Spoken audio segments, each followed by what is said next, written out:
TV조선 취재기자들이 전하는 뉴스의 중심, 보도본부 한나인, 저는 신효섭입니다. 민주당 이재명 대표가 어제 진행한 당 유튜브 방송에서 문재인 청와대 부대변인을 지낸 임세은 씨가 이런 말을 했다고 합니다. 지난 대선이 사기꾼이 만든 사기 대선이었다고 생각한다. 현 정권이 1465일 남았는데 반드시 그 임기를 못 채우게 하기 위해 노력하려고 한다. 나는 느낌적으로 대통령이 없다고 생각한다. 사실상 이재명 대통령 느낌이다. 합법적으로 치러진 선거로 집권한 대통령. 그에게 투표로서 정통성을 부여한 국민을 이렇게 모독해도 되는 건지 모를 일입니다. 이 대표는 이 발언을 뚜렷이 제지하지 않은 채 그런 말 한마디 할 때마다 나에 대한 화살이 점점 커지고 많아진다며 웃었다고 합니다. 국회 사무처가 방금 전 김남국 코인 의혹에 엮여있는 게임 회사 위메이드의 국회의원실 출입 기록을 전격 공개해서 파장이 예상됩니다. 오늘은 이 속보부터 다뤄보겠습니다.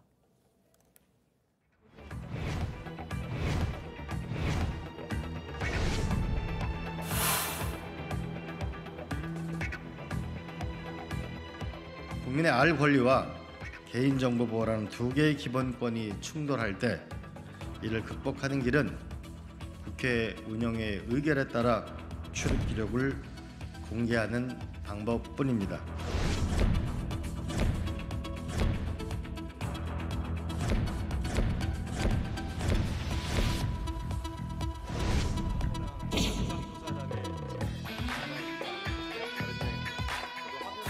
국회 사무처는 국민적인 의혹이 해소되는 데 최선의 노력을 다하겠습니다.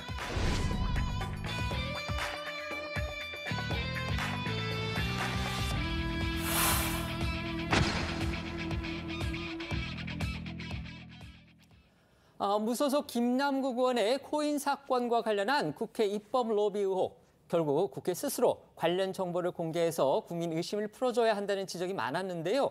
오늘 그 첫 조치가 이루어졌습니다. 로비 의혹의 당사자인 게임 회사의 국회 출입 기록이 전격 공개된 건데요. 오늘 오전 이광재 국회 사무총장의 발표 내용부터 전해주시죠. 네, 오늘 오전 이광재 국회 사무총장이 김남국 의원의 국회 입법 의혹과 관련해서 위믹스라는 코인을 발행했던 게임 회사 위메이드의 국회 출입 기록을 공개했습니다. 앞서 최근 3년 동안 위메이드 측이 국회에 출입한 것만 14차례라는 사실이 언론 보도 등을 통해 알려졌었죠. 어제 국회 운영위가 여야 합의로 의결하면서 오늘 그 자료가 공개된 겁니다. 명단 공개에 앞서서 이광재 사무총장은 지금은 위메이드의 국회 출입 의혹이 커지고 있는 상황이기 때문에 국민의 알 권리와 개인정보라는 이 두 가지의 기본권이 충돌할 때 극복하는 길은 국회 운영위 의결에 따라 출입 기록을 공개하는 방법뿐이라고 공개 이유를 설명했습니다.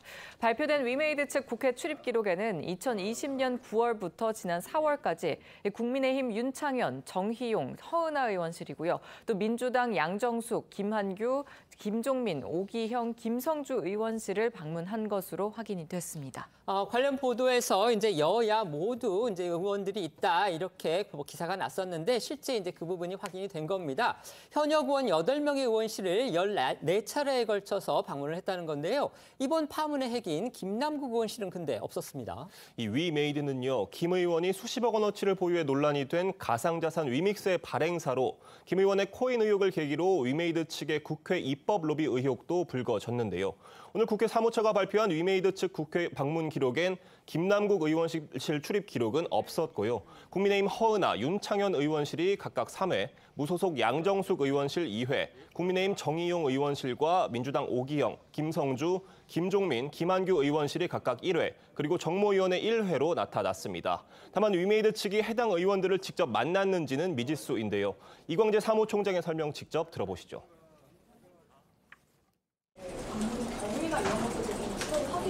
그거는 불가능합니다. 여기는 단순 출입 기록이기 때문에 과연 의원실에 가서 그 의원님을 만났는지 아니면 비서관을 만난 건지 아니면은 그냥 그 명의만 빌린 것인지 그건 사실 알 수가 없습니다. 그러면 뭐 예를 들어서 허은하 의원실 방문한다고 기록은 남아있지만 거기를 안 가고 다른 의원실을 방문했었다는 거예요? 보통 그 방문을 하게 되면 이제 그 의원실에 비서진하고 통화를 해서 이런 사람하고 만남이 약속돼 있냐 안 됐냐를 한 다음에 그럼 됐습니다라고 가면은 그 방을 방문하는 경우도 있을 수 있고 다른 방을 방문하는 경우가 있을 수도 있습니다. 근데 그거는 출입국은 전산상으로는 확인할 수는 없습니다. 이광재 사무총장의 설명처럼 이 공개된 출입 기록만으로는 해당 의원들을 직접 만났는지는 알 수 없습니다. 외부인이 국회를 출입하기 위해서는 이 방문 신청 카드에 외부인의 이름, 소속 등과 그리고 또 누굴 만나는지 그 방문지를 써야 하는데 실제로 그 방을 방문하지 않는 경우도 있을 수 있기 때문인데요. 국회 사무처는 이 개인정보 보호 차원에서 구체적인 방문 경위에 대해서는 밝히지 않았습니다. 다 아시다시피 국회를 찾았다, 또 국회의원실을 찾았다, 의원들을 만났다, 누구를 만났다 이렇게 해서 그게 꼭 로비를 입증한다 이렇게 보기는 힘듭니다. 또 역으로 또 국회의원실이 아니라고 해서 또 로비가 만약에 있었다면 그것이 꼭 국회에서만 이루어졌다 이렇게 볼 수도 없는 겁니다. 하지만 어쨌든 이렇게 출입 기록이 공개됐기 때문에 그 뒤 해당 국회의원실의 분위기가 어땠는지는 저희가 짐작하고도 남는데요. 의원들 정말 앞다퉈서 해명을 내놨죠. 네, 가장 먼저 입장을 낸 건 민주당 김한규 의원인데요. 김 의원은 자신의 SNS를 통해서 저는 가상자산에 투자한 적이 없고 저희 보좌진 누구도 이 위믹스에 투자한 적이 없다면서 위믹스가 상장 폐지된 이후에 위메이드 측에서 경위를 설명하겠다고 사무실을 방문을 해서 저희 보좌진을 만났고 저는 만나지 않았다 이렇게 설명을 했습니다. 김한규 의원은 민주당의 김남국 코인 진상조사단에서 활동하기도 했습니다. 맞습니다. 각각 3차례 또 방문 기록이 확인된 국민의힘 허은하, 윤창현 의원도 적극 해명에 나섰습니다. 허 의원은 입장문을 통해 자신은 위메이드를 만난 적이 없으며 단 한 번도 코인 거래를 한 적도 없다고 했습니다. 그러면서 2020년 당시 근무했던 이 보좌관과 비서관에게도 확인을 했다면서 당시 보좌진들도 만난 기억이 없다고 한다 이렇게 전했는데요. 이어 출입은 보좌관이 해준 것으로 확인이 되면서 또 구체적인 사실관계는 파악 중이라고 밝혔습니다. 국민의힘 코인게이트 TF 소속이기도 한 윤창현 의원은 위메이드는 의원실 출입 시 모두 보좌관을 만나고 갔다며 자신은 만난 사실이 없다고 해명했습니다. 그리고 보좌관에게 확인한 내용에 따르면 지난해 12월 1일, 올해 4월 7일 두 차례는 이 통상적인 수준의 인사차 방문이었고 지난해 12월 12일은 위믹스 상장 폐지에 대한 입장을 구두 전달받았다고 밝혔습니다. 이어 의원 본인과 담당 보좌관 모두 가상자산 투자 사실은 물론 거래소 회원가입 사실조차 없다고 강조했습니다. 또 국민의힘 정의용 의원 역시 위메이드 측과는 만난 사실이 없다면서 어떻게 의원실 방문 기록이 있는 것인지는 확인 중이라고 밝혔습니다. 김종민 의원의 경우에는요, 이번 사건이 터진 이후에 민주당 안에서 이제 누구보다 강하게 김남국 의원 그리고 지도부에 대해서 쓴소리를 해왔는데요. 어떻게 해명했습니까? 일단 김종민 의원 역시 위메이드 측의 의원식 방문은 입법 로비와 무관하다 이런 입장인데요. 김 의원은 당시 근무했던 전 보좌관이 정무위원회 소관 현안 건으로 위메이드 관련자 면담 요청을 받아서 이 위메이드 측과 면담을 진행했다고 설명을 하면서요. 이어 이 언론에서 언급되고 있는 위메이드 입법 로비 등과는 전혀 무관한 사안이다. 아울러 그러니까 김종민 의원이죠. 저를 비롯한 의원실 직원 전원은 이 위믹스 등 가상자산에 투자한 바가 일절 없다라고 덧붙이기도 했습니다. 또 김성주 의원실은 당시 위믹스 상장 폐지와 관련된 이야기가 막 나오던 때였다며 의원은 해외에 나가 있었고 또 보좌진 2명의 설명을 들었다. 이 모두 코인에 투자한 내역은 없다라고 해명했습니다. 이런 가운데요. 최근 한 보도를 통해서는 김남국 의원이 조만간 이제 잠행을 끝내고서 공개 행보에 나설 것이다. 이런 관측이 나와서 또 주목됩니다. 네, 지난 15일 친야 성향의 유튜브 방송 출연을 마지막으로 잠행을 이어가고 있는 김남국 의원이 대체 어디서 무엇을 하고 있는지 정치권과 여론의 관심이 집중되고 있죠. 이런 가운데 야권 일각에서 김 의원이 조만간 침묵을 깨고 공개 행보에 나설 것이라는 관측이 나왔습니다. 시사저널이 보도한 이 김 의원 측근들의 전언에 따르면 김 의원은 현재 지역구인 안산 자택에 머물고 있고 탈당 후에 여의도 의원회관 대신 자택에서 10분 거리에 있는 지역구 사무실만 찾고 있다고 합니다. 가평 휴게소에 포착된 또 지난 18일에는 천주교 성당을 찾아서 기도를 하면서 참회의 시간을 가졌다고 전해집니다. 이와 관련해서 익명을 요구한 한 야권 관계자는 김 의원이 세례를 받은 독실한 천주교 신자라면서 당이나 측근들에게 말하기 어려운 고민을 신부님에게 털어놓은 것으로 안다고 귀띔한 것으로도 전해졌습니다. 여기에 또 다른 민주당 관계자는 김 의원이 5.18 행사에 불참하고 가평 휴게소에서 포착된 것과 관련해서 김 의원으로서는 광주와 봉하마을을 찾아 지지자들의 응원을 받고 싶었을 것이라면서 그러나 김 의원이 모습을 드러내면 언론의 스포트라이트가 유족들이 아닌 본인에게 쏠리니까 불참한 것으로 안다고 말한 것으로 전해집니다.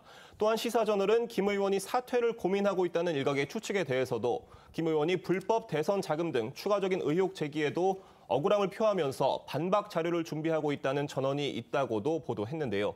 하지만 오늘 오전 한 라디오에 출연한 민주당 원로 정치인 유인태 전 국회 사무총장은 불법이 없었으면 왜 숨겠느냐며 대개는 법적으로 문제가 될 때 숨는다고 꼬집었습니다. 유 전 사무총장의 이야기 앞선 김 의원의 해명과 함께 들어보시죠.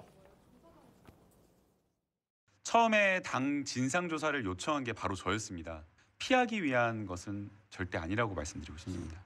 되게 숨을 때는 법적으로 뭐 문제가 될 때 사람들이 숨더라고요. 처음 자기 주장대로 불법은 없었으면 왜 숨어요? 계속 불법이 없었다는 걸 적극적으로 해명을 해야지. 그렇잖아요. 저는 본인이 이렇게 된 마당에 우선 먼저 의원직을 좀 사퇴하면 본인이 뭐 다른 징계 전에 그런 액션을 취하면은 혹시 아직 젊으니까 또 기회가 올 수도 있을 터인데 예? 뭐 자꾸 불법은 없다 숨고 뭐 이래 놓으면 이제 완전히 이제 저는 이렇게 버려지는 거 아니냐 오히려. 보여요. 오늘 오전에는요, 민주당 중진인 안민석 의원을 통해서도 김남국 의원의 입장이 조금 전해졌습니다. 그런데 김 의원이 극단적 선택, 이것과 관련된 이야기를 또 했다고 하죠. 오늘 오전 한 라디오에 출연한 안민석 의원이 이틀 전에 김 의원과 직접 통화를 했다고 밝히면서 김 의원이 극단적 선택을 언급했다고 전했습니다. 또 국민의힘에서 제기하고 있는 이 대선 자금 세탁 의혹을 듣고는 김 의원이 너무나 어이가 없어서 극단적 선택을 한 사람의 심정을 알겠다는 말도 했다는데요. 이러한 김 의원의 말을 전한 안 의원은 자신은 추후도 김 의원을 두둔하거나 또 변명을 해줄 용의가 없다면서도 국민의힘이 사실이 아닌 부분을 사실인 것처럼 이 마녀 사냥식의 의혹을 제기하는 것은 책임을 져야 한다고 강조했습니다. 안 의원의 이야기 들어보시겠습니다. 제가 그저께 김남국 의원하고 연락을 했어요. 전화 통화를 했습니까? 예. 하고 싶다고 그래요. 왜 그러냐? 그러니까 그랬다고요? 국힘 측에서 또 그 국힘 원내대표께서 이렇게 주장하지 않았습니까? 예. 김남국 의원이 대선 시기에 자금 세탁을 했다, 코인을 가지고. 예. 그것을 듣고서 너무나 이 의의가 없어서 예. 의원님 정말 잘하는 사람의 심정을 알겠습니다. 그러더라고요. 이런 허위 사실과 같은 터무니없는 주장을 제기하는 것은 예. 여긴 책임을 져야 된다고 봅니다. 알겠습니다. 김남국 의원은 뭐 그거는 터무니없는 거라고 이야기를 합니다. 앞서 전해드린 대로 어제 국회 운영위에서 여야 합의로 의결이 이루어지고 난 뒤에 하루 만에 국회 사무처가 게임 회사 위메이드의 국회의원실 출입 기록을 공개를 했습니다. 거기서 거론된 의원들 가운데 이제 해명한 의원들의 그 입장은 저희가 전해드렸고요. 그 밖에 명단에 오른 그 의원이나 또 의원실 측의 해명 저희가 나오는 대로 추후에 또 전해드리도록 그렇게 하겠습니다. 어쨌든 지금 여야 구분 없습니다. 여당도 있고 야당도 들어있는데 8명의 의원실을 위메이드 측이 방문한 게 지금 확인이 된 상황입니다. 그런데 막상 지금 이번 의혹의 핵이라고 할 수 있는 김남국 의원실은 지금 방문 대상에 들어있지 않았습니다. 이걸 어떻게 해석해야 할지 패널들께 의견 여쭤보겠습니다. 말씀해 주시죠. 되게 잘 아시지만 국회에 드나들 때는요, 거기에 다 기록에 남습니다. 그렇기 때문에 만약 불법적인 일을 계획하면서 국회에 드나들 경우에는 정상적인 절차를 안 밟을 가능성이 오히려 높다고 봐야죠. 그렇기 때문에 제가 보건대 김남국 의원실을 만약에 방문해서 무슨 범법 행위에 가까운 걸 뭘 해야 되겠다라고 생각을 했다면 아마 기록을 안 남겼을 가능성이 더 많다고 생각합니다. 그래도 이번 그 14건의 국회 출입 기록은 저 나름대로는 의미가 있는 거죠. 네. 가서 누구를 어떻게, 그러니까 입법 로비라는 거를 하긴 했구나 하는 걸 우리가 이제 저 대목에서 짐작할 수가 있는 것이고, 다만 입법 로비를 저 14명 있는 그 사람들만 대상으로 한 것이냐 아니면 그 외에 다른 사람을 대상으로 했느냐는 거는 그거는 기록 외의 사항.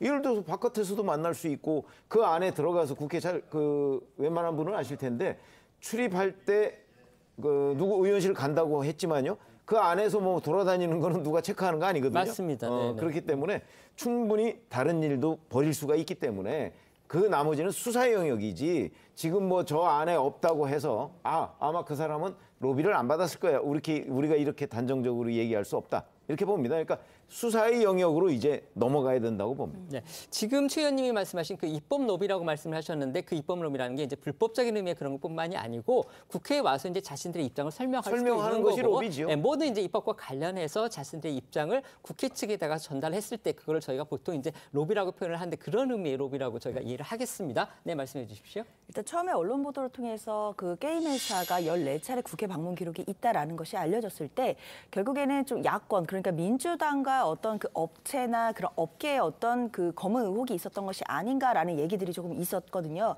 사실은 그렇지만 14차례 그런 방문 기록들이 지금 드러난 것에 의하면 여야 할 것 없이 구별 없이 지금 이루어진 것으로 또 밝혀진 것으로 보입니다. 그렇기 때문에 사실 이번 가상자산 의혹은 물론 김남국 의원으로부터 촉발이 되긴 했지만 결국 국민께서 이제 관심이 있으신 건 국회의원들을 여야 할 것 없이 그 모두가 얼마큼의 가상자산을 갖고 있고 어떤 투자를 했고 그리고 국민들은 가상자산에 투자를 했을 때 손해를 보는 경우들이 많이 있는데 국회의원들은 얼마큼의 성공률이나 수익률이 있었는지 이 부분을 굉장히 궁금해하실 것 같습니다. 단순히 김남국 의원의 코인 의혹에서는 이제 끝날 것이 아니라 국회의원들이 갖고 있는 기득권이나 또는 이 그 코인 시장이라는 부분과 어떻게 결탁된 부분들이 있는지에 대해서 검찰이 두루두루 수사를 해야 될 것 같고요. 다만 김남국 의원에 대해서 좁혀서 이야기할 부분은 이젠 아닌 것 같습니다.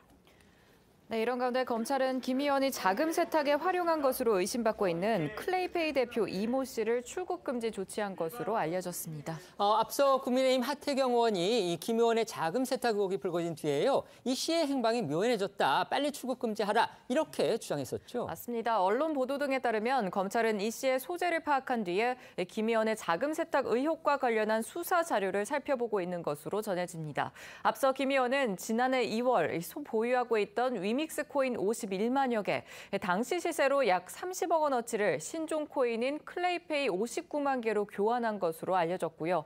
하태경 의원 등 정치권과 가상화폐 업계에서는 출시 한 달도 안 된 신생 코인에 30억 원이라는 거액을 투자한 점이 좀 수상하다면서 해당 거래를 두고 불법 정치 자금을 세탁하려는 목적이 아니냐 이런 의혹을 제기하고 있습니다. 앞서 관련 의혹을 제기한 여당의 목소리 다시 한번 들어보시죠. 그 시점이 굉장히 중요한데 작년 2월 16일경입니다. 대선 선거 기간 직전이거든요. 그 당시에 그 김남국 의원은 이재명 대표의 최측근으로 수행실장을 하고 있었습니다. 그리고 결국 이 플레이페이 이 토큰은 쓰레기가 돼버립니다. 전형적인 이 자금 세탁의 형태입니다. 이거는 제가 보기에는 대선 자금의 문제로 이어질 가능성이 높다 이렇게 생각합니다. 앞서 장현주 변호사께서 이제 국민들의 관심은 국회의원들, 모든 국회의원들이 과연 코인과 어떤 연관이 돼 있느냐 이 부분이라고 말씀을 해주셨는데 바로 그 부분과 관련해서 국회가 오늘 아주 중요한 입법 조치를 합니다. 잠시 후에 열릴 국회 본회의에서요. 이른바 김남국 방지법이라고 불리는 공직자윤리법 개정안이 지금 처리될 예정입니다. 네, 김남국 의원 사건을 계기로 마련된 공직자윤리법 개정안은 국회의원을 비롯한 고위공직자가 가진 모든 가상자산을 재산으로 등록하고 공개토록 하고 있습니다. 여야는 잠시 후 3시 국회 본회의를 통해 이 개정안을 처리할 예정인데요. 해당 개정안에는 부칙으로 국회의원들의 가상자산 보유 현황 및 이 변동 내역을 내달 말까지 국회 윤리심사자문위에 등록하도록 하는 내용도 담겼습니다. 이런 가운데 민주당 내부의 혼란 상황은 더욱 악화되는 모습입니다. 비명계를 중심으로 해서 이제 거취 압박까지 받고 있는 이재명 대표가 직접 반격에 나섰다. 지금 이런 보도들이 나오고 있어요. 네, 어제 오후 이 당원들과의 실시간 대화에 나선 이재명 대표가 이원욱 의원을 그러니까 최근 강성 지지층으로부터 받았다는 문자를 공개하면서 이재명 대표를 압박한 이원욱 의원을 공개적으로 비판하고 나선 겁니다. 여기에 이 의원에 대한 이 감찰을 시사한 당의 발표 역시 사실상 이 대표가 지시한 것으로 알려지면서 파장이 일고 있는데요. 먼저 어제 이 대표의 목소리부터 들어보시겠습니다. 당원들끼리도 의원에게도 지역위원장에게도 당직자에게도 할 말은 하자. 다만 폭력적 언사나 모욕이나 이런 거 하지 말자. 허위사실에 기초해서 하는 것은 이건 음해죠. 그래서 우리끼리 사실도 아닌 허위사실에 기초해서 비난, 비판하면 되겠어요. 그리고 외부의 이간질에 놀아나지 말자. 좀 확인 좀 하자. 당원이다 이거 분명히 극렬 당원이다. 이재명 지지하는. 팬덤 결별 이래도 안 할래. 막 그랬는데 딱 조사를 해보니까 아니야. 모르는 사람이야. 당원도 아니에요. 이런 경우는 사실은 불필요하게 우리 내부 갈등의 요인이 됐지 않습니까? 우리 수박 하지 말자니까요. 이재명 대표, 이른바 이제 강성 지지층이 하는 말이죠. 수박 하지 말라. 또 이러면서도요, 이간질에 놀아나지 말자면서 이원욱 의원을 직접 겨냥한 겁니다. 네, 최근 비명계 이원욱 의원이 강성 지지층의 문자 폭탄이라면서 내용을 공개했는데 민주당 자체 조사 결과 발신자가 당원이 아닌 걸로 밝혀지자 공세 전환에 나선 겁니다. 이에 대해서 이원욱 의원은 이 채널A에 대응할 생각이 없다는 짧은 입장을 밝힌 것으로 전해졌고요. 오늘 오전 한 라디오에 출연한 비명계 조홍천 의원은 역공에 나선 이 대표와 친명계를 향해서 적반하장이 아니면서 또 문제는 당원이고 아니고가 문제가 아니라 당내 내로남불과 도덕 불감증이라고 지적을 했습니다. 조 의원의 목소리 들어보시죠. 그분이 당원이고 아니고가 저 사태의 본질이냐라고 저는 되묻고 싶어요. 당원임을 확인하려면은 뭐 우리 당원이 200만이다 그러고 있는데, 그러니까 이건 논점을 좀 흐리는 얘기 같고, 이거 가지고 뭐 진상을 파악하겠다, 조사하겠다, 이 관계에 대비하겠다라고 지도부가 나오는 것 같은데, 이건 조금 적반하장 아니냐. 그러니까 지금 문제는 이 내로남불, 도덕 불감증, 당내 민주주의가 지금 악화되는 거, 말 못하게 하는 거, 뭐 자꾸 억누르는 거, 이걸 어떻게 불식시킬 거냐는 거지. 그 특정인이 200만 중에 한 명이냐 아니냐, 그걸 틀렸다고 해가지고 이 관계에 속아놨다. 그 경위를 파악하겠다, 조사하겠다. 좀 어이가 없어요. 어제 이재명 대표가 진행한, 지금 방금 저희가 봤는데요, 그 당원들과의 대화 유튜브 방송, 거기에서 임세은 전 청와대 부대변인의 발언, 이것도 지금 논란이 되고 있습니다. 네, 어제 이재명 대표는 자신이 진행한 당 유튜브 방송에 최근 복당한 민영배 의원과 이 서은숙 최고위원, 황희도 노무현 재단 이사 등 강성 친명 인사들을 대거 출연시켰습니다. 이 초대 손님으로는 문재인 청와대에서 부대변인을 맡았던 임세은 씨가 출연했는데요. 그런데 임 전 부대변인이 지난 대선을 사기 대선이라고 표현하고 윤 대통령을 윤석열로 지칭하는 등 현 정부를 향해 강한 비판을 쏟아낸 겁니다. 특히 임 전 부대변인은 윤석열 퇴진 운동을 하고 있다면서 반드시 임기를 못 채우게 하기 위해 노력할 것이라고도 했습니다. 어제 임 전 부대변인의 발언도 잠시 듣고 오시죠. 저는 사실 지난 대선이 사기꾼이 만든 사기 대선이었다고 생각하거든요. 네. 언제 청와대를 옮기라고 그랬으면 언제부터 그 대통령 배우자가 설치라고 했습니까? 저는 느낌적으로 대통령이 없다고 생각하고 사실상 이재명 대통령 느낌이라고 생각합니다. 이재명 대표가 비명계를 향한 역공에 직접 나섰다. 지금 이런 보도들이 이어지고 있습니다. 특히 어제는요, 보신 것처럼 강성 친명으로 분류되는 그런 인사들을 대거 불러서 직접 당의 유튜브 방송도 진행을 했는데, 방금 들으신 임세은 전 부대변인의 저런 발언에 대해서 뚜렷이 제지하지도 않았다고 합니다. 이거 어떻게 보셨습니까?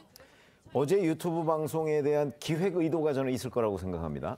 이재명 대표가 최근 사실은 뭐 이상민 의원이나 조홍천 의원이나 이원욱 의원 등 이른바 비명계라고 하는 쪽에 여러 정치 공세를 받고 있었지 않습니까? 근데 당에서 이제 조사를 해봤더니 이원욱 의원한테 뭐 아주 강력한 그 비난 문자를 낸 사람이 당원이 아니다. 사실 그거 중요한 거 아니거든요. 뭐 강성 지지층이야 뭐 당원이 아닌 사람 중에도 있을 수 있지 않습니까? 개딸이 모두 다 그러면 이재명 그 대표 강성 지지층이냐? 이건 아닐 수도 있는 거거든요. 당원이냐? 이것도 있을 수 있는 얘기인데, 이제 그거 하나를 꼬투리로 삼아서 일종의 역공을 하기 위한 자리였다고 저는 봅니다. 그래서 그 자리에 이제 구성원들도 아마 이재명 대표 등 지도부에서 이렇게 선정을 한 것으로 이해가 되고요.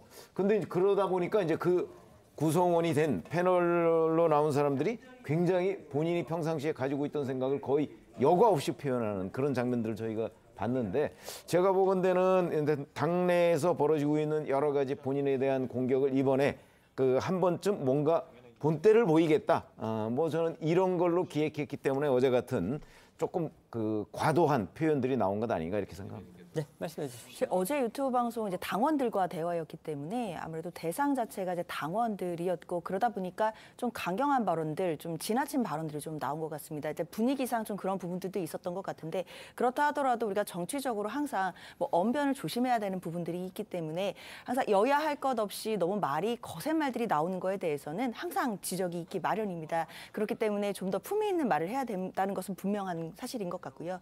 다만 이재명 대표가 어제 이제 했던 이야기 중에서 수박 이야기는 하지 말자라는 부분은 예전에도 했던 얘기들입니다. 우리 내부에서 의견이 다를 수는 있지만 공격적이고 혐오적인 발언해서는 안 된다는 것 계속해서 이재명 대표가 강조하고 있는 부분이긴 합니다.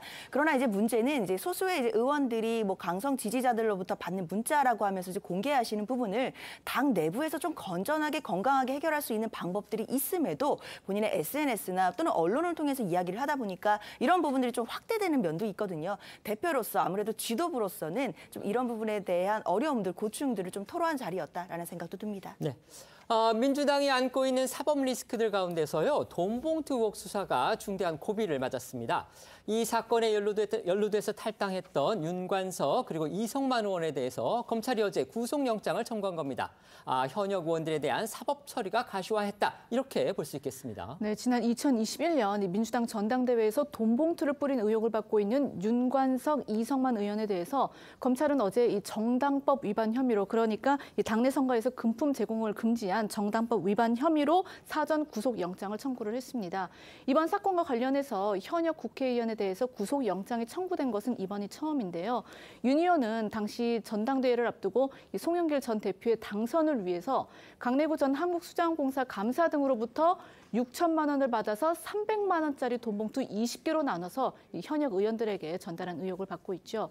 검찰은 윤 의원이 강정감사 등에게 이 의원들에게 금품을 제공할 테니 나에게 돈을 달라는 취지로 말을 하면서 금품 제공을 지시 또는 요구를 했고 이후 의원들에게 각 지역 대의원이 송 전 대표를 찍도록 오더, 그러니까 즉 지시를 내리거나 지지를 유지해달라며 이 돈봉투를 제공했다는 혐의를 두고 있는데요.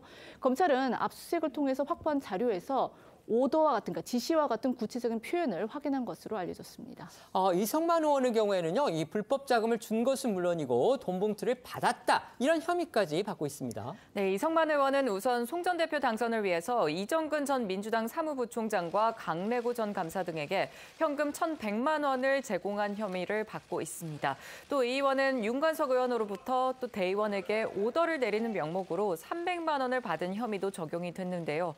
검찰이 돈봉투를 수수한 의원으로 특정한 것은 이 의원이 처음입니다.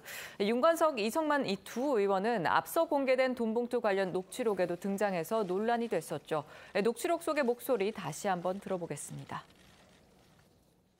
그래서 우리 하여튼 이나 이 둘은 또 호남이잖아. 거기 해야 돼, 오빠. 아이, 오빠, 호남은 해야 돼. 그래서 나는 인천 두라고 원래 안 주려고 그랬는데 얘들이 보더니 또 형님 예약하는 게 우리도 주세요. 또 그래갖고 거기서 3개 뺏겼어.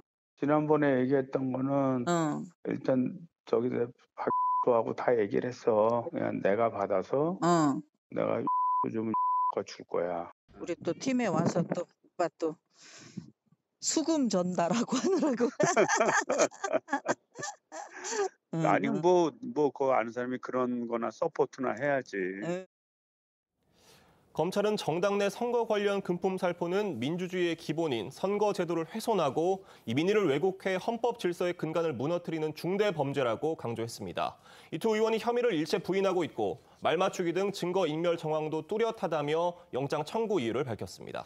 검찰이 영장 청구 사유 중 하나로 이제 증거인멸의 우려 이 부분을 언급을 했는데요. 윤관석 의원이 압수수색 직전에 휴대전화를 바꾸고 또 검찰에 이른바 깡통 상태인 휴대전화를 제출했다. 이런 보도도 나왔습니다. 네, JTBC 보도에 따르면 윤관석 의원은 지난달 진행된 압수수색 직전에 휴대전화를 교체한 것으로 알려졌습니다. 이 검찰에는 새 휴대전화, 이른바 깡통폰을 제출한 것으로 파악됐다고 합니다. 하지만 윤 의원, 이 의원 모두 여전히 혐의를 전면 부인하고 있고요. 검찰의 영장 청구에 대해서도 아주 강하게 반발하고 있습니다. 윤관석 의원이 어제 오후 입장문을 냈는데요. 이 검찰의 무리한 영장 청구는 과거 수없이 반복된 기회 정치 수사의 전형적인 행태다라고 비판을 했습니다.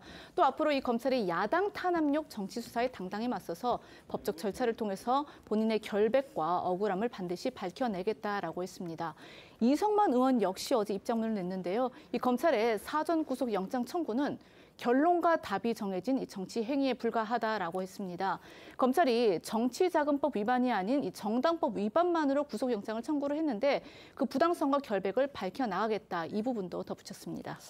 여기에 대해서는요. 검찰은 이제 돈 봉투를 받은 의원이 누구인지 또 다른 자금원이 있는지 이런 부분들을 아직 확인해 나가는 단계이기 때문에 이번에는 정치자금법 위반 혐의를 적용하지 않았다. 이런 입장을 또 밝혔습니다. 네, 윤관석, 이성만 의원은 앞서도 취재진들 앞에서 이 자신의 결백과 이 검찰 수사의 부당함을 적극 강조한 바 있었는데요. 앞서 나온 두 의원의 목소리도 들어보시겠습니다. 전당대회 2년 전에 발생한 거를 이제 와서 아무런 근거 없이 수사하는 것은 야당 탄압이고 국면 전환력 기획 수사에 불과합니다. 저는 돈 봉투하고는 아무런 관련이 없습니다. 이정근 씨가 계속 돈 문제를 닥달을 하고 저한테 요구를 해서 제가 수차례 그거를 거절해 왔습니다. 이처럼 현역 의원들에 대한 수사가 속도를 내면서 결국 돈봉투 의원의 정점으로 지목되고 있는 송영길 전 대표의 소환이 임박했다. 이런 관측도 나오고 있습니다. 송 전 대표, 어떤 입장입니까? 네, 검찰이 윤관석, 이성만 의원 또 구속영장 청구에 이어서 강래구 전 감사도 곧 기소할 것이란 관측이 나오고 있죠. 돈봉투를 수수한 혐의를 받는 지역본부장 10여 명을 특정했고 현역 국회의원들을 특정하는 작업도 진행 중인 것으로 알려졌습니다. 돈봉투 의혹 수사가 속도를 내면서 말씀하신 것처럼 정점에 있는 송영길 전 대표 소환도 임박했다는 관측이 나오는데 송 전 대표는 오늘 오전 자신의 SNS에 민주당 국회의원들은 계파를 따지지 말고 비겁한 정치기획 수사에 단호히 맞서야 할 것이라는 글을 올렸습니다. 송 전 대표는 검찰은 자기들이 문제가 되면 휴대전화 비밀번호를 잠그고 또 휴대전화를 폐기하고 컴퓨터를 포맷하는 것이 정석처럼 되어 있다면서 자신들이 하면 방어권이고 일반 국민들이 하면 증거인멸이냐고 따지기도 했습니다. 또 한동훈 법무부 장관이 검언유착 사건 수사에서 자신의 휴대전화 비밀번호를 끝까지 가르쳐주지 않아서 불기소 처분이 된 후 헌법상 방어권은 민주주의 기본이라고 말하기도 했다고 또 꼬집었는데요. 검찰이 윤관석, 이성만 의원에 대해서 증거인멸 정황이 뚜렷하다고 영장 청구 사유를 밝힌 것을 직격한 것으로 해석이 되고 있습니다. 말씀하신 대로 송 전 대표가 이제 한동훈 장관을 직격한 건데요. 한 장관도 곧바로 입장을 냈죠. 네, 한동훈 장관은 오늘 오전 법사위 전체 회의에 참석하기 전에 취재진들과 만났는데요. 이 송영길 전 대표의 주장에 대한 질문이 나오자 대한민국 사법 시스템 안에서 잘 방어하고 잘 말하면 될 것 같다며 조사를 잘 받으시라고 이렇게 일축했습니다. 윤관석, 이성만 의원 어쨌든 현역 국회의원이기 때문에 이제 회기 중 불체포 특권이 있죠. 따라서 체포동의안 국회를 통과해야 하는 그런 절차가 남아 있는데요. 법무부가 주무부처이기 때문에 한동훈 장관 이번에도 국회에서 직접 체포동의 요청 발표에 나설 것으로 보입니다. 네, 윤관석, 이성만 의원에 대한 체포동의안은 오는 30일 국회 본회의에 보고되고 이 다음 달 임시국회에서 표결이 이루어질 전망입니다. 이 검찰로서는 이번 정부 들어 이재명 대표와 노웅래 의원에 이어 세 번째로 현역 야권 의원에 대한 신병 확보에 나서게 되는 겁니다. 이 말씀하신 대로 한동훈 장관은 체포동의안 표결 직전 본회의에서 체포의 정당성을 피력할 전망입니다. 앞서 한 장관은 노웅래 의원 체포 요청 발표에서 돈봉투 부스럭거리는 소리까지 녹음됐다며 이 구체적인 물증을 공개해서 눈길을 끌기도 했었는데요. 이번에도 윤관석, 이성만 의원이 혐의를 강력하게 부인하고 있는 만큼 한 장관이 녹취록의 결정적인 대목 등 이 구체적인 물증을 공개할 가능성도 있다는 관측도 나옵니다.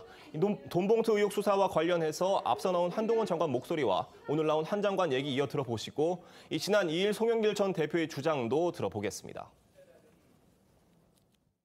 기획이라는 음모를 말씀하셨는데 검찰이든 누구든 그 민주당 관계자들에게 그렇게 돈봉투 뿌리는 대화를 하라고 억지로 시키지 않았고요. 의원 매수하는 걸 수사하는 걸 가지고 정치 탄압이라고 한다면 승부 조작 수사하면은 스포츠 탄압되는 건가요? 말 같지도 않은 소리입니다. 송영길 전 대표가 조금 전에 페이스북에 장관님을 언급하면서 검찰의 기획 수사라고 주장을 했는데요. 검로 남불이라고도 했거든요. 조사를 잘 받으시면 될 것 같습니다. 법정과 검찰에서 대응해 가겠습니다. 검찰이 수사권이 있으면 저희는 방어권이 있는 것입니다. 대한민국 검찰을 어떻게 믿을 수가 있습니까? 윤관석, 이성만 의원의 체포동의안 이제 국회를 통과할 건지 관심을 모으고 있습니다. 결국 과반 의석을 가진 민주당이 어떻게 하느냐에 달려 있는 건데요. 정치권에서는 지금 어떤 관측들이 나오고 있습니까? 사실 앞서 이재명 대표나 노웅래 의원 체포동의안은 다수당인 민주당에 의해서 부결이 됐었는데 그런데 이제 돈봉투 의혹에 이어서 이 김남국 의원 코인 논란까지 터지면서 현재 여론이 악화된 상태인 만큼 이번에는 다른 결과가 나올 가능성도 있다 이런 관측이 나옵니다. 민주당 내에서도 비슷한 관측이 나오고 있는데요. 민영배 의원은 오늘 한 라디오 인터뷰에서 이번 체포 동의안에 대해서 당론으로 처리를 하기보다는 이 자율투표에 맡길 것으로 보인다라고 전망을 했습니다. 그러면서 상식적으로 처리하면 될 것 같다. 즉 국민들 정서에 부합하는 방향으로 가지 않을까 싶다면서 사실상 찬성표가 많이 나올 가능성이 높아 보인다고도 이야기했습니다. 하지만 친명계 일각에서는요, 지금 다른 목소리도 나오고 있다고 하죠. 그렇다면 결과 지켜봐야 하는 거 아니냐, 또 이런 관측도 나오고 있습니다. 맞습니다. 친명계 중진인 안민석 의원은 오늘 한 라디오 인터뷰에서 이 돈봉투 의혹을 엄중하게 처벌해야 한다면서도 검찰이 야당 의원들에게 또 구속영장을 청구한 것에 대해서는 강하게 비판하고 나섰습니다. 먼저 안민석 의원의 목소리 한번 들어보시죠. 저는 여기서 끝나지 않을 거라고 봅니다. 네. 제2의, 제3의, 제4의 캐비넷에 어떤 수류탄이 들어있는지 알 수 없는 거 아니겠습니까? 그래서 이러한 검찰 정권에 의한 이러한 벌어지는 야당을 부패한 정당으로 이미지하는 이런 본질을 꿰뚫어 봐야 되는 것이고요. 그리고 야당 의원들에 대한 아주 그냥 압수수색이 이 정권에 아주 그냥 상습화된 취미 같아요. 조금 의심이 간다고, 조금 의혹이 있다고 그냥 구속시켜 버리면은 제가 볼 때는 대한민국에서 살아남을 수 있는 국회의원은 반의 반도 안 될 것입니다. 자, 그럼 네, 앞서 불체포 특권 폐지 운동까지 벌였던 국민의힘에서는 윤관석, 이성만 의원 체포동의안 역시 가결돼야 한다는 압박하는 목소리가 나오고 있습니다. 안철수 의원은 오늘 한 라디오 인터뷰에서 자신은 체포동의안이 올라온다면 영장 실질심사를 받겠다고 이미 선언을 했다 이렇게 강조를 했는데요. 안철수 의원의 목소리도 들어보겠습니다. 저는 체포동의안 저부터 이제 만약에 그게 올라온다고 한다면 저는 그냥 영장 실질심사 받겠다고 말하겠다고 이미 선언을 했습니다. 그리고 저는 다른 의원 모두 다 그러기를 바라고 이제 그게 헌법에 규정돼 있기는 하지만 헌법 개헌을 할 때 그 부분을 없애야 된다 이렇게 생각하고 있습니다. 서울중앙지법이 오늘요 윤관석, 이성만 두 의원의 체포동의 요구서를 서울중앙지검에 송부했다 이렇게 밝혔습니다. 이로써 두 의원의 이제 국회 체포 동의 절차가 공식적으로 개시가 된 겁니다. 그렇다면 이제 다음 달 초로 예상되는 국회 본회의에서 과연 이 체포 동의안이 어떻게 표결 결과가 나올지 지금 그 부분에 관심이 쏠리고 있는 겁니다. 이재명 대표 그리고 노웅래 의원 때와는 민주당 의원들의 그 표결 상황이 좀 달라질 것이다. 표결 태도가 좀 달라질 것이다. 이런 관측까지 나오고 있습니다. 그렇게 보십니까? 사실 이번 경우에 같은 경우에는 사실 결과를 더더욱 예측하기가 어려운 상황인 것 같습니다. 당연히 체포동의안 표결은 항상 무기명 투표였기 때문에요. 항상 결과를 예단하는 것은 참 어려운 상황이고 그리고 국회의원 선거가 원래부터 예측이 어렵기로 유명한 선거, 그 국회의원들이 하는 표결 자체는 굉장히 어려운 부분이 있거든요. 그렇기 때문에 이번에도 민주당으로서는 당론을 정하지 않을 가능성이 높습니다. 당론을 정한다는 것 자체가 사실 실익이 없기 때문에 당론을 정하지 않은 상태에서 의원들이 자유투표를 하게 될 그럴 가능성이 높은데요. 그러면 지난번에 있었던 이재명 대표에 대한 체포동의안의 표결 결과를 생각해 본다면 사실 대부분이 예상했던 압도적인 부결이 아닌 가까스로 부결이었던 거 많이 기억들 하실 겁니다. 그렇기 때문에 이번에도 저는 사실은 부결 가능성보다는 가결 가능성도 어느 정도는 충분히 있다라는 생각이 듭니다. 네, 말씀해 주십시오.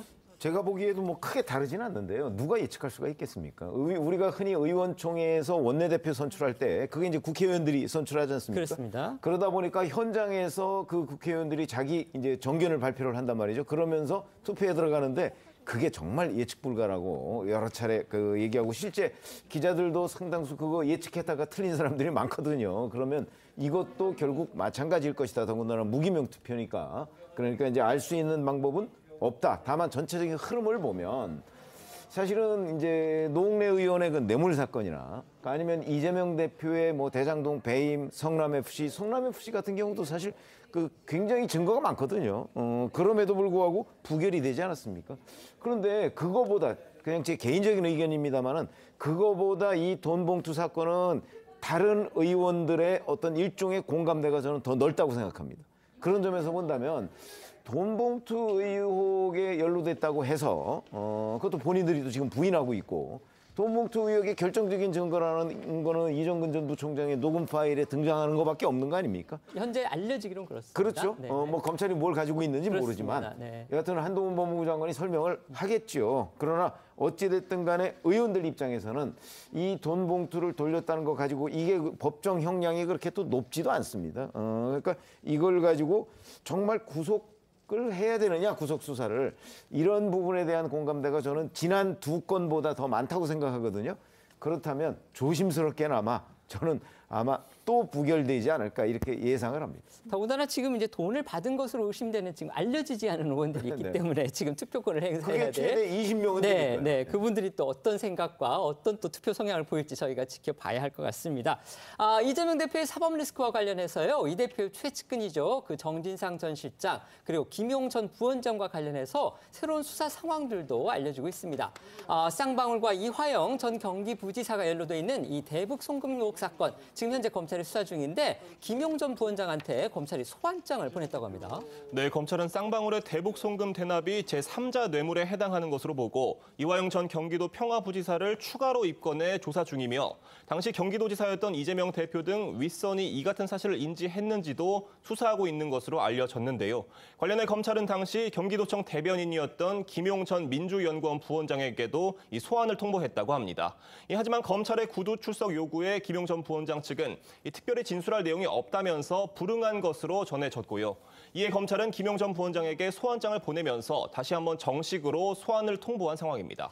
김성태 전 쌍방울 회장이 이제 김용 전 부원장에 대해서 검찰에서 어떤 진술을 했다고 합니다. 그 진술이 대북 송금 의혹과 관련해서 김용 전 부원장을 조사하려는 그 이유가 됐다고 합니다. 네, 이게 이제 무슨 이야기냐면은 김성태 전 회장이 검찰에서 2019년 대북 송금과 또 스마트팜 그 지원 사업비 대납을 위해서 달러를 북한에 보낼 때 당시 경기도 대변인이었던 이 김용 전 부원장과 전화 통화를 하면서 이걸 보고를 했고 또 2차례 직접 만났다, 그런 적도 있다라는 취지로 진술을 했다라고 합니다. 때문에 검찰은 이 김용 전 부원장을 직접 불러서 이 쌍방울 그룹의 대북 송금 그리고 경기도의 북한 스마트팜 지원 사업비 대납 등을 인지했는지 그 여부를 확인하려고 하는 것으로 알려졌는데요. 그런데 이 검찰의 소환 통보 소식이 전해지니까 김용 전 부원장 측은 입장을 내고 김 전 부원장이 경기도 대변인 시절 이 김성태 전 회장과 한 차례 식사를 한 것 외에는 어떠한 교류도 없었다면서 의혹을 전면 부인을 했습니다. 그리고 검찰에 가봤자 특별히 진술한 내용도 없다면서 재차 검찰 소환에 응할 수 없다라는 입장도 밝혔습니다. 앞서 이재명 대표 역시 이 쌍방울과는 내일을 사입은 것 외에는 어떤 인연도 없다면서 쌍방울 그룹과의 관계에 대해서 전면 부인한 바 있었는데요. 앞서 나온 이 대표의 목소리도 들어보시겠습니다. 쌍방울과 이재명은 대체 무슨 관계입니까?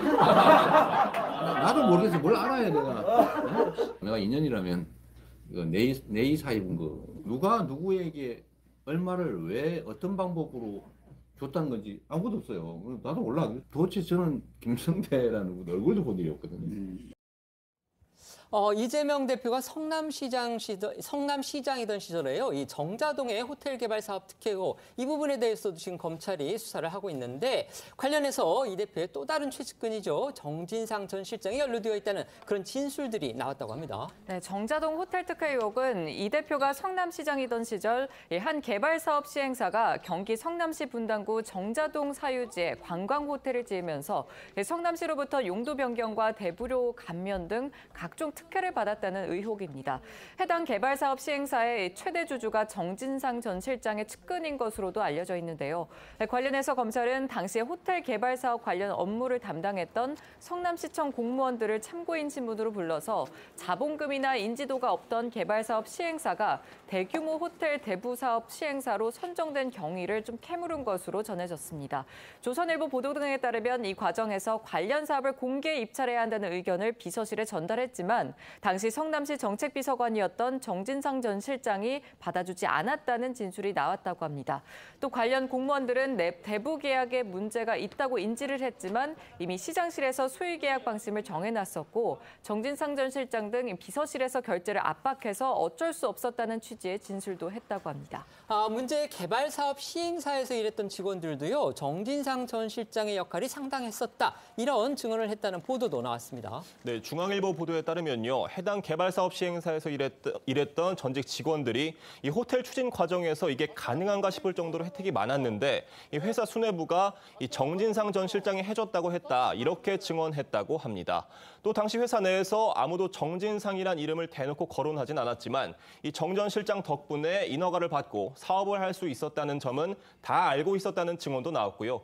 이 해당 부지가 워낙 금싸라기 땅이라서 내부에서도 이게 될까 하는 의구심이 있었는데 다 이루어져서 놀라는 분위기였다는 증언도 나왔다고 합니다. 이에 대해 해당 개발사업 시행사 측은 적법한 절차를 거쳐 사업을 진행했다면서 의혹을 전면 부인하고 있고, 정진상 전 실장 측은 이 정자동 호텔 의혹과 관련해서는 선임된 변호사가 없어서 내용을 알지 못한다는 입장을 전했다고 합니다. 이재명 대표의 사법 리스크 중에서요, 이 쌍방울 대북 송금 그리고 정자동 호텔 사업 특혜 의혹과 관련해서 이 대표의 오른팔 또 왼팔로 불리는 최측근이죠, 김용 전 부원장하고 정진상 전 실장의 연루 의혹이 확인됐다, 이런 지금 보도들이 나왔습니다. 이건 또 어떻게 봐야 됩니까? 사실 이재명 대표와 연관된 이제 사건들이 굉장히 많이 있는데요. 특히 잘 알려져 있는 대장동 사건 같은 경우에도 비슷한 구조로 좀 진행이 됐었습니다. 결국 김용 부원장이나 정진상 전 실장이 이재명 대표의 뭐 오른팔 왼팔이라고 할 수 있는 측근이라고 알려져 있기 때문에 당연히 성남시장 재직 시절이나 뭐 경기도지사 시절에 있었던 일들과 관련해서 그 측근들의 영향력이 있었겠다라는 것은 대부분 뭐 생각할 수 있는 부분입니다. 그런데 다만 그 측근들의 영향력이 그냥 행정 업무나 업무를 하는 데 있어서 어떤 필요한 일들을 하는 것에서 더 넘어서서 불법적인 일을 행하거나 아니면 불법적인 로비를 받아줬다, 이제 이런 것까지 갈 수 있는지는 검찰이 앞으로 수사를 통해 어떤 증거를 밝혀내는지가 가장 중요한 것이 될 텐데요. 김용 부원장이나 정진상 실장은 혐의를 완강히 지금 부인하고 있는 상태이기 때문에 결국 검찰은 증거로서 말을 해야 될 것 같습니다. 네, 말씀해 주십시오. 그 이재명 대표와 연관된 여러 의혹에 김용, 정진상 이 두 사람이 자꾸 등장하는 이유, 그건 뭐 저는 명확하다고 보는데요. 이제 두 가지라고 봅니다. 하나는 이 사람들이 가지고 있는 영향력, 결국은 이재명 대표에 대한 영향력이겠죠. 하나는 이재명 대표가 성남시장일 때 영향력, 또 하나는 경기도지사일 때 영향력. 대북 송금 관련해서는 중간에 이화영 평화부지사가 있었지만 그 영향력이 그만큼 막강하다. 또 한 측면으로 본다면 이재명 대표의 업무 스타일, 그건 무슨 얘기냐면 본인이 이 모든 것의 최종 결재권자이지만 이 일들을 본인이 직접 처리하지 않고 사실은 이인자나 대리인격인 사람을 통해서 일을 처리하고 나중에 문제가 됐을 경우에는 이렇게 꼬리를 자르는 스타일, 뭐 이런 것 때문이 아니겠는가 싶어요. 그러면 이제 검찰은 그걸 지금 역추적해가고 있는 상황이잖아요. 그러니까 쌍방울 대북 송금과 관련해서도 만약에 김성태 전 회장의 증언대로 당시 김용 그 경기도 대변인한테 보고를 했다면 즉각 도지사한테 보고가 됐을 가능성이 높거든요. 그걸 기대하고 했겠죠. 왜냐하면 그 당시에 그 북한에 대한 현금 지원은 대북 제재 위반이란 말이죠. 그러니까 김성태 전 회장도 자기들 스스로 결정해서 북한에 현금 지원을 할 수 없었을 거예요. 그러나 이재명 경기도를 통해서 한다고 또는 거기에 그 알리고 나서 뭐 공동으로 한다면 큰 문제가 없을 수도 있거든요. 이제 이런 것들을 감안해서 했을 것이고, 그다음에 또 정자동 같은 경우는 그건 뭐 성남시에서 벌어진 일이니까 그 모든 것의 최종 결정권자는 이재명 대표지만 이재명 대표는 그거를 항시 정진상 보좌관을 통해서 뭔가 집행을 했거든요. 그러니까 지금 김용, 정진상 선까지 검찰 수사가 딱 올라가 있는 이재명 성남시장, 이재명 경기도지사의 턱 밑까지 가 있다. 지금 이렇게 보는 것이 합당하니까 이 다음 단계는 결국 이재명 대표다. 이렇게 봐야 될 겁니다. 모처럼 국회 상임위 상황도 한번 살펴보겠습니다. 어제 국회 운영위가 열렸는데요. 반년 만에 대통령실을 상대로 현안 질의가 있었습니다. 그런데요, 시작부터 고성이 오갔고요. 또 충돌이 이어졌다고 합니다. 네, 국회 운영위에 대통령실 주요 인사가 출석한 건 지난해 11월 국정감사 이후 6개월 만인데요. 시작 전부터 긴장감이 가득했던 회의장은 조태영 안보실장의 업무 보고와 함께 대통령실 측과 야당이 고성을 주고받으며 맞붙었습니다. 조 실장이 업무 보고에서 문재인 정부 정부의 안보 정책을 가짜 평화라고 평가한 게 발단이 됐는데요. 민주당에서 거짓말을 한다며 반발하고 나섰지만 이를 조 실장이 다시 반박하면서 분위기는 거칠어졌습니다. 어제 운영위 상황 영상으로 보시죠. 북한의 선의에만 기된 가짜 평화라고 제가 보고드렸습니다. 저는 그렇다고 생각합니다. 지난번 대통령이 국제사회에 다니면서 북한의 비핵화 의지가 있다고 보장하면서 북한에 대한 경제 제재를 먼저 해제해달라고 했습니다. 과연 북한에 비핵화 의지가 있었느냐? 없었습니다. 따라서 이것은 북한의 선의에만 기댄 가짜 평화라는 말을 제가 할 수 있다고 생각을 합니다. 저는 거짓말이 아니라고 생각합니다. 싸우자는 거예요? 김병주 의원님이 제 말을 거짓말이라고 했습니다. 이게 싸우자는 게 아니고 뭡니까? 야당에서는 이 안보실장의 태도가 실망을 넘어서 굉장히 큰 문제라며 목소리를 높였는데요. 저렇게 태도가 오만방자하고 불손해서야 되겠느냐라면서 이 국민의힘 소속 윤재욱 운영위원장의 경고를 해줄 것을 촉구하기도 했습니다. 하지만 이런 반발 속에서도 조 실장은 가짜 평화라는 말은 거짓말이 아니다라면서 굽히지 않았고요. 이후 이 미국의 대통령실에 대한 도청 문건 유출 논란을 두고도 야당과 공방을 이어갔습니다. 지금 집시법 개정을 두고서도 정부 여당과 야당이 아주 강하게 맞서고 있는 그런 상태죠. 네, 정부와 여당은 어제 당정회의에서 불법 집회 근절 대책으로 우선 불법 전력이 있는 단체의 집회 신고를 받고 출퇴근 시간대에 주요 도심 집회와 시위는 제한하는 방안을 검토하겠다고 밝혔습니다. 또 밤 12시부터 새벽 6시까지 심야 집회 금지하는 법안을 만들고 동시에 공무원이 불법 시위나 집회를 정당하게 막았을 때는 불이익을 받지 않도록 제도를 개선하는 방안도 논의가 됐습니다. 정부는 관련 TF를 국무총리실에 두고 대책 마련에 속도를 낸다는 계획이지만 이 법 개정을 위해서는 야당의 협조가 반드시 필요한 만큼 적지 않은 좀 진통이 예상됩니다. 민주당은 정부 여당이 집회의 자유마저 박탈하겠다는 의도를 드러내고 있다면서 명백한 위헌적 발상이라고 비판을 하고 있고요. 관련해서 정부 여당과 야당 측의 주장 이어서 들어보겠습니다. 타인의 법익이나 공공의 안녕 질서를 직접적으로 위협을 끼칠 것이 명백한 집회 시위에 한해서는 집회 시위를 제한도 검토하겠다. 밤 12시부터 아침 6시까지는 사람들이 좀 주무셔야죠. 다른 동료 시민들의 자유를 심각하게 침해하는 경우까지 보장돼야 하는 어떤 절대적인 권리는 아니지 않습니까? 헌법 정신에 어긋나는 명백한 위헌적 발상입니다. 집회 때문에 수출이 무너졌습니까? 집회 때문에 민생이 무너졌습니까? 집회 때문에 민주주의가 파괴됐습니까? 집회 때문에 무슨 문제 생긴 게 있습니까? 하지만 경찰은요, 전 정권에서 중단된 이 불법 집회 해산 훈련, 이걸 6년 만에 재개했다고 합니다. 네, 경찰청은 어제부터 이 경찰 기동대 131개 중대 12,000여 명의 경력이 참가한 이 불법 집회 해산 훈련을 시작해서 다음 달 12일까지 진행을 한다고 밝혔습니다. 경찰청의 불법 집회 해산 훈련은 문재인 정권이 출범했던 2017년 이후로 처음입니다. 훈련 첫날이었던 어제는 이 해산 명령에 불응하고 또 소음 규정을 위반하는 경우에 대한 훈련에 집중을 했고요. 살수차는 사용하지 않은 것으로 알려졌습니다. 이렇게 6년 만에 경찰이 다시 이 불법 집회 해산 훈련에 나선 거는 최근 있었던 민노총 건설노조의 노숙 집회 등 불법 집회 상황이 심각하다는 판단 때문인 것으로 전해졌는데요. 지난주 있었던 민노총이 건설노조의 노숙 집회 당시 상황 영상으로 보시겠습니다. 건설노조가 현장의 주민으로 운동선에서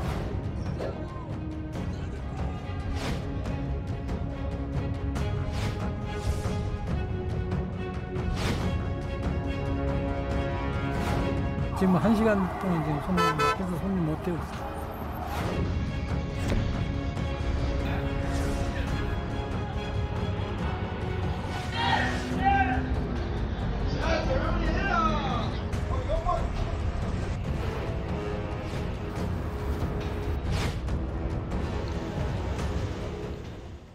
경찰이 민노총 건설노조 집회를 주최한 집행부에 대해서 출석해 조사를 받으라 이렇게 통보를 했던 날이 바로 오늘이었죠. 네, 그렇습니다. 당초 경찰은 건설노조 집행부 3명과 민주노총 집행부 2명에게 오늘까지 출석해 조사받으라고 통보했습니다. 하지만 민노총 건설노조는 장옥기 건설노조 위원장 등 집행부 2명이 다음 달 1일 경찰에 출석하기로 했다고 밝혔는데요.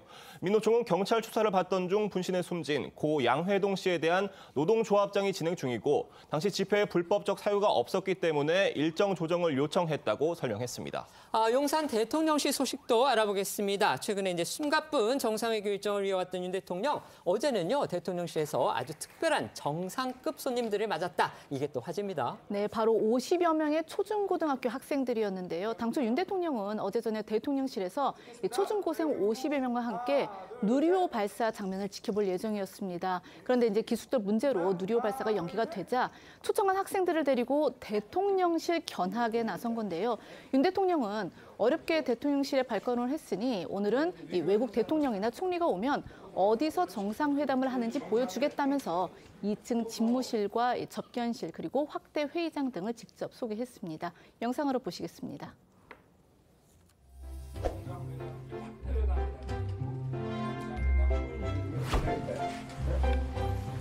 하나, 둘, 셋. 1학년 누리호가 뭐지? 정확하게 알아. 누리호는 한마디로 말하면 로켓이지. 자, 찍겠습니다. 자, 여기 보고 하나, 둘, 셋. 지금 몇 살이지? 12살. 그럼 뭐 30년 후에 대통령 될 수 있어.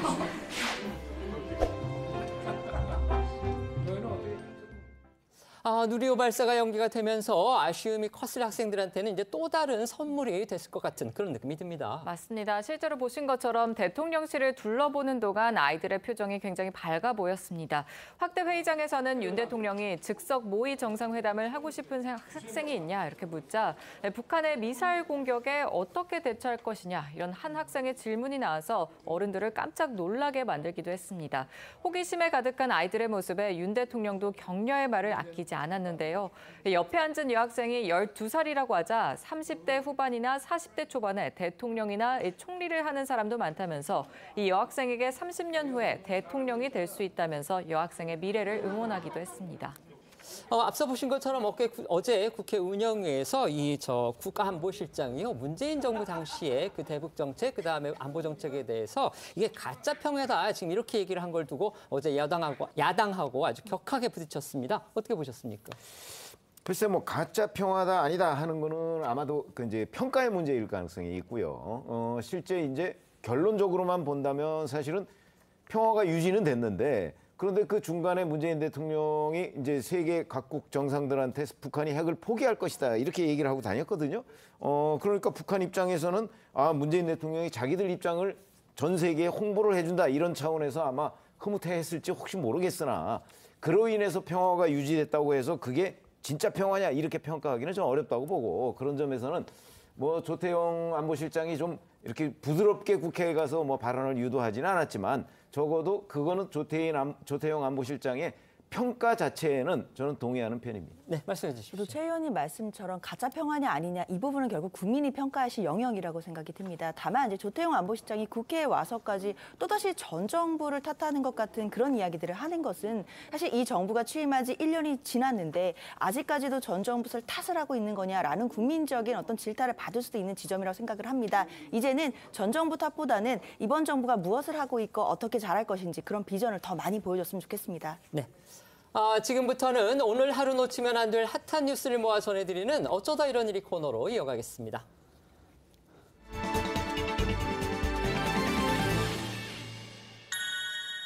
첫 번째 키워드는요, 구속은 피했으나인데요. 마약 상습 투약 혐의를 받는 배우 유아인 씨, 구속은 면하게 됐습니다. 네, 배우 유아인 씨는 어제 구속 심사를 받았는데요. 법원은 12시간 넘는 심사 끝에 지금 단계에서 구속 수사는 필요하지 않다며 영장을 기각했습니다. 이 재판부는 이미 증거들이 상당수 확보돼 있고 유아인 씨가 기본적인 사실관계를 대부분 인정하는 점을 영장 기각 사유로 들었습니다. 또 유아인 씨가 대마를 피운 점은 반성하고 있지만 코카인을 투약한 혐의는 일정 부분 다툴 여지도 있다면서 이 방어권을 보장할 필요가 있다고 봤다고 했고요. 이 함께 영장 심사를 받았던 유아인 씨의 지인 최모 씨에 대해서도 영장 청구를 기각했습니다. 유아인 씨는 구속영장 기각 후에 어제 오후 밤이죠. 11시 40분쯤 경찰서로 나와서 남은 절차에 성실히 임하겠다고도 답했는데요. 어제 모습 보시겠습니다. 법원에서 내려주신 판단에 대해 존중하고 감사한 마음입니다. 코카인 투약했던 혐의는 인정하십니까? 제가 언론을 통해서 해당 사실들을 말씀드리기에는 어려움이 있는 것 같습니다. 앞으로 남은 절차에 성실히 임하면서 제가 할 수 있는 소명들 해나가도록 하겠습니다. 심력 끼쳐 죄송합니다. 취재진의 문답 이후 차량으로 이동하던 유아인 씨는 한 시민이 던진 음료가 든 이 페트병을 맞는 그런 소동도 벌어지기도 했는데요. 이로 인해서 유아인 씨의 옷은 얼룩이 지기도 했습니다. 이 페트병에 다리를 맞은 유아인 씨는 순간 좀 표정이 굳어졌는데 그리고 이제 걸음을 늦추고 뒤를 돌아보기도 했으나 동행인이 빠른 걸음으로 만류를 하면서 그대로 현장을 떠났습니다. 법원의 영장 기각 사유를 보면은요, 결국 유아인 씨가 영장 심사 전에 혐의를 상당 부분 인정하고 있다 이렇게 말한 게 받아들여진 게 아니냐 이렇게 또 추측이 됩니다. 네, 어제 저희도 전해드린 대로 그동안 유아인 씨는 2차례 경찰에 출석해서 대마 흡연 사실만 일부 인정하고 그 외 다른 마약 혐의에 대해선 부인한 것으로 알려졌죠. 경찰 역시 유아인 씨가 혐의를 부인하고 있고 증거를 인멸할 우려가 있다고 판단해서 구속영장을 신청했던 겁니다. 그런데 어제 유아인 씨가 영장 심사 전후에 이 취재진의 질문에 혐의를 상당 부분 인정하고 있다, 마약 투약을 후회하고 있다고 말하면서 변론 전략을 좀 바꾼 게 아니냐 이런 해석들이 나오기도 했습니다. 어제 모습 잠깐 보고 오시죠. 공범을 도피시키려 했던 게 사실인가요? 혐의에 대한 상당 부분 인정하고 있고요. 공범을 도피시키는 그런 일은 전혀 시도하지도 않았습니다. 증거 인멸 부분 어떻게 소명하셨나요? 증거인멸과 관련해서 전혀 사실과 다르다고 말씀드렸고 제가 밝힐 수 있는 모든 진실 그대로 밝혔습니다. 후회 없으십니까? 마약한 거에 대해서? 후회하고 있습니다. 어쨌든 이제 결론은 유아인 씨가 구속을 면하게 됐다 이건데 여전히 의문점은 있습니다. 특히 유아인 씨가요, 이 구속영장 심사에서 기존에 했던 진술을 번복했다 이런 보도가 나와서 또 주목되고 있습니다. 네, 문화일보 보도인데요. 유아인 씨는 당초 경찰 조사에서 대마 흡연에 대해 혼자 피웠다고 주장을 했었다고 합니다. 그런데 어제 열린 영장 심사에서는 여러 명과 피웠다는 취지로 진술하는 등 말을 바꾼 것으로 알려졌는데요. 유아인 씨가 지인 여러 명과 함께 대마를 흡연한 정황을 경찰이 포착하고 이 관련 증거를 확보하자 법원에서 기존 진술을 번복한 것으로 보입니다. 뿐만 아니라 이 JTBC 보도에 따르면 유아인 씨의 주거지를 놓고도 좀 혼선이 있었다고 하는데요. 지난 3월 7일 경찰은 유아인 씨의 거주지를 압수수색했는데 앞서 유아인 씨는 경찰 조사 과정에서 실제 거주지인 이 한남동이 아닌 주민등록상의 주소인 이태원에 산다고 그렇게 진술한 것으로 전해졌습니다. 이에 당시 경찰은 다른 경로로 이 유 씨의 실거주지를 파악해서 압수수색을 진행했다고 하죠. 이처럼 경찰은 유아인 씨의 진술이 조금씩 달라지고 있다는 점을 고려해서 추가 수사 후에 구속영장 재신청 여부를 결정한다는 방침입니다. 이런 가운데 오늘 오전 국회 법사위 전체 회의를 앞두고 기자들과 만난 이 한동훈 법무부 장관이 유아인 씨의 구속영장 기각에 대해서 입장을 밝히기도 했습니다. 직접 들어보시죠. 유아인 씨 구속영장 기각된 게 그 마약 심각한 상황에 좀 국민들한테 안 좋은 좀 영향을 줄 수 있다는. 구속영장의 영장 심문 같은 건요, 정의가 실현되는 과정입니다. 대한민국의 사법 시스템이죠. 진행되는 과정을 보시면 될 것 같습니다. 마약 수사가 어떤 특정인에 대해서 영장이 기각됐다고 해가지고 그게 뭐 혐의가 없다는 것도 아니고 본인이 인정하고 있잖아요. 그런 영향이 있다고 생각하시는 건 좀 기우일 것 같습니다. 두 번째 키워드는요, 대통령의 밥상입니다. 어떤 내용입니까? 네, 1998년부터 2018년까지 20년간 김대중 전 대통령부터 문재인 전 대통령까지 총 5명의 대통령 밥상을 책임진 이 청와대 셰프가 어제 한 방송에 출연해서 역대 대통령의 식습관을 공개해서 화제입니다. 그 주인공은 청와대 최초의 중식 셰프이자 최연소 셰프 이력을 가진 천상현 씨인데요. 이 천 셰프는 이 김대중 대통령 때 사돈의 팔촌까지 신원조에만 2달을 하고 요리사에 선발됐다면서 쉽지 않았던 청와대 입성 과정을 회상했습니다. 그렇게 청와대에 들어간 뒤 천 셰프는 모두 5명의 대통령을 담당했는데요. 역대 대통령은 저마다 독특한 식습관을 가지고 있었다고 합니다. 먼저 최고의 대식가로는 김대중 전 대통령을 꼽았습니다. 물론 이제 점차 식사량이 줄긴 했지만 임기 초반에는 유도 선수에 버금갈 정도로 식사량이 많았다고 합니다. 김 전 대통령이 좋아했던 음식으로는 홍어, 특별히 이 삭히지 않은 홍어회를 좋아했다고 밝혔는데요. 삭히지 않은 홍어에 대해서 천 셰프는 이 맛을 들이면은 흑산도 삭힌 이 홍어 못지않게 맛있다. 생선살에서 인절미 맛이 난다. 진짜 별미다라고도 말했습니다. 그런가 하면 박근혜 전 대통령은요, 이 청와대 직원들 사이에서 인간 저울로 또 불렸다고 합니다. 네, 박근혜 전 대통령은 직원들이 놀랄 정도로 정확한 식사량으로 소식을 해서 인간 저울로 불렸다고 합니다. 천상현 셰프는 박 전 대통령이 까다로울 것 같지만 전혀 그렇지 않다면서 또 소박하시고 각종 나물 반찬을 20g씩만 드셨다. 저희가 넘치게 내놔도 딱 20g씩만 식사를 하셨다고 전했습니다. 이명박 전 대통령에게는 특별한 보양식이 있었다고도 밝혔습니다. 이 돌솥밥에 계란 노른자와 간장만 넣어서 비벼 먹는 것이었다고 합니다. 누구나 아는 이 맛있는 맛, 간장 계란밥과 비슷하지 않았을까 싶은데요. 이에 대해 천 셰프는 이 전 대통령은 입맛 없을 때마다 보양식으로 그렇게 잘 드셨다고 말했습니다. 문재인 전 대통령에 대해서는 노무현 전 대통령과 결이 비슷해서 국밥과 막회를 좋아하셨다고 했습니다. 천 셰프는 가장 마음이 가고 또 생각나는 대통령으로 고 노무현 전 대통령을 꼽았다고 합니다. 네, 천 셰프는 노무현 전 대통령을 회상하면서 한나라의 대통령이었지만 옆집 아저씨 같은 느낌이었다라면서 눈시울을 붉히기도 했는데요. 노 전 대통령은 가리는 음식 없이 언제 어디서나 잘 잡수셨다면서 직원들에게도 오늘 너무 맛있었다, 다음에 이렇게 다시 끓여줘라 등의 항상 칭찬을 건넸다고도 회상을 했습니다. 하지만 이 똑같이 끓인다고 해서 그 맛이 항상 같이 나온다는 그런 보장은 없잖아요. 이 때문에 노 전 대통령이 이 맛있다고 하는 음식을 다시 만들 때에는 서로 네가 끓여라 이렇게 또 밀었다는 뒷이야기도 전했습니다. 세 번째 키워드입니다. 스프레이 때문에인데요. 이건 또 무슨 내용입니까? 네, 최근에 코로나19 방역 해제 이후 제주도를 찾는 여행객이나 이 수학여행 학생들 굉장히 늘고 있죠. 그런데 어제 김포와 제주를 오가는 이 항공기 100여 편이 무더기로 지연되면서 승객들이 큰 불편을 겪었다고 합니다. 김포공항에서 출발이 밀리기 시작한 거는 어제 오전 6시 25분 출발 예정이던 제주행 비행기부터였다고 합니다. 이 항공편은 1시간 넘게 지각 출발했고 다른 비행기도 줄줄이 밀리면서 결국 100여 편의 출발이 지연된 겁니다. 이거 어쩌다가 이렇게 100여 편이 넘는 항공편이 지연된 건지 이유는 밝혀졌습니까? 네, 비행기들이 줄줄이 밀린 건 학생들이 짐칸에 실어달라고 맡긴 가방들 때문이었다고 합니다. 이 제주로 수학여행을 떠나는 학생들의 위탁 수화물에서 화재 위험이 있는 스프레이류가 대거 발견됐기 때문인데요. 국내선 항공편은 헤어스프레이 같은 에어로졸의 경우 500ml 이내만 기내와 위탁 수화물로 허용하기 때문에 이 보안 직원들이 학생들의 가방을 일일이 열어서 이 스프레이가 500ml 이내인지 육안으로 검사하면서 시간이 지체된 겁니다. 또 최근 항공 보안 관련 사건들로 이 수화물 검색 절차가 강화된 것도 영향을 미쳤다고 한국공항공사는 설명했습니다. 이로 인해 짧게는 30분, 길게는 2시간까지 운항이 지연되면서 승객들은 큰 불편을 겪을 수밖에 없었는데요. 또 항공편이 출발이 늦어지면서 승객의 짐을 제대로 싣지 못하고 목적지로 떠난 항공편도 속출했다고 합니다. 다만 어제 빚어진 이 지연 사태가 수화물 검사 때문만은 아니라는 게 이 공사의 설명인데요.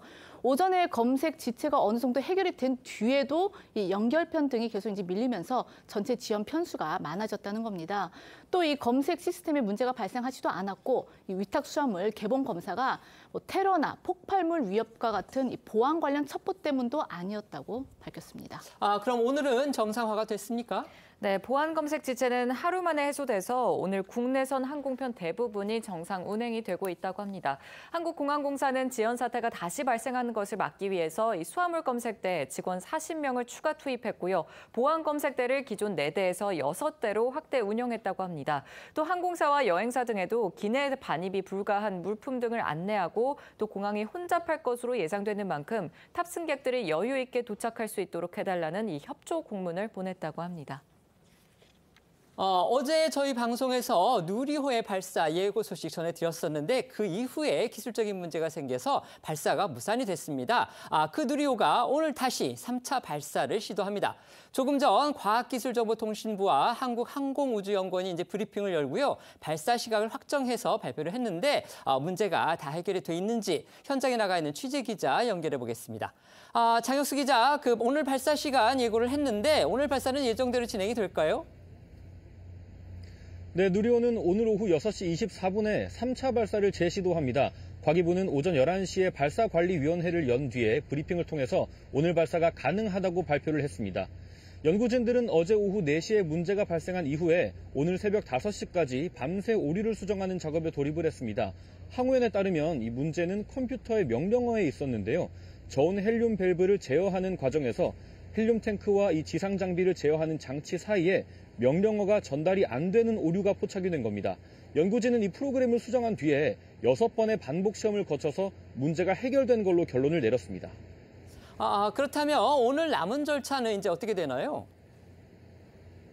네, 누리호는 우선 잠시 뒤인 3시 40분부터 연료와 산화제를 충전하는 작업에 돌입합니다. 이 작업은 5시 40분까지 진행이 되는데요. 연료를 충전하고 나면 발사 30분 전인 5시 44분부터는 누리호를 고정하고 있는 기립장치가 철수되게 됩니다.